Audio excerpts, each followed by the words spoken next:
want to introduce you to the man behind the Port Grand, and it's his envisioning and his hard work, which took a lot of years, over 5 years, to create this. And it's everybody who comes here would say that this is not Karachi anymore. So we wanted to show you this amazing place, and we wanted Mr. Shahid Feroz himself to give us a tour of the whole place. So this is what the virtual tour is all about, and it will be given by the man himself. So Shahid bhai, what made you turn into this neti-jetty pull into this miracle place which you have created? Well, first of all, welcome to Port Grand, and I'm very glad that you're here, and you're not only counting on what you read or see at the web, because most people still believe that those are pictures that have been artists' creation. Now you can see the real stuff. The place where we are standing is actually a slab that has been designed to hang into the sea. Behind or in front of me is a live railway track, which is again over 100 years old, and it's still being used by the freight train. This is the only connection between this port and the rest of the country. So it's not passenger trains that come here, but there are lots of goods trains that pass on a daily basis on this. So this is a historical bridge. In a very similar way, you have a historical bridge which was 150 years old on that side, and that was known as the Napier Mole Bridge.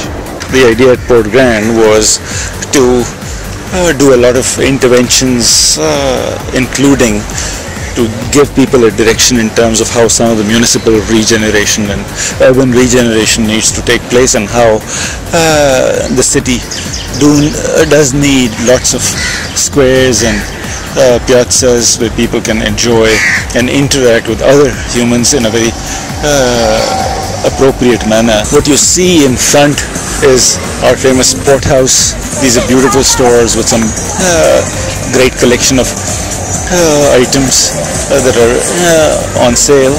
It has, from a retail perspective, it has 2 floors, although the building is a 3-floor building. On the 3rd floor we have what is known as our operation control room, because from there we control through CCTV and other means everything that's going on the property, and it also gives us a strategic vantage point to look at some of the things in a more abundant fashion.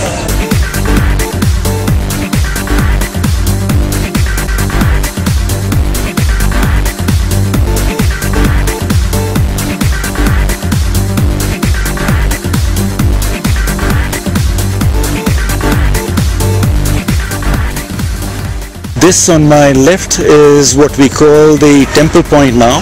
The temple at the back is again a fairly old temple. It's a live temple. It's a temple with lots of worshippers, and the idea was how not to in any form compromise its sanctity. So we created a separate road, cordoned them off so that our visitors do not in any way intrude, but at the same time we felt it was very appropriate to celebrate the temple rather than hide the temple. And in celebrating the temple, not only architectured this block to gel with that, but also created some elements to suggest as if the temple is already starting from here, and as if this is already also a extension to the worship place. The door that you see at the back is actually, again, not a door. It's a wall that has been dressed up to look like a door, and these sculptures that you see and the gazebo that you see is one of the favorite places for a lot of people to come and take their photographs. They sit here,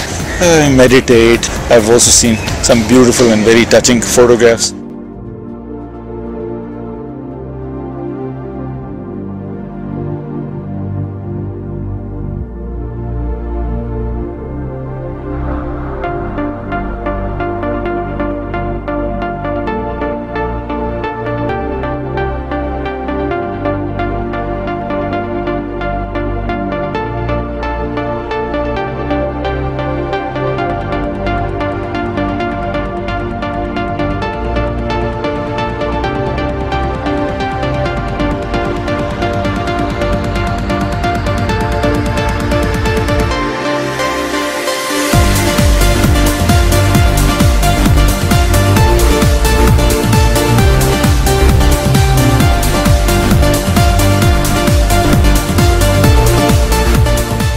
The balcony is basically a lot of street food that would be served again in a more refined street experience. Foods that typically you would get only on unhygienic roads or in not very hygienic conditions.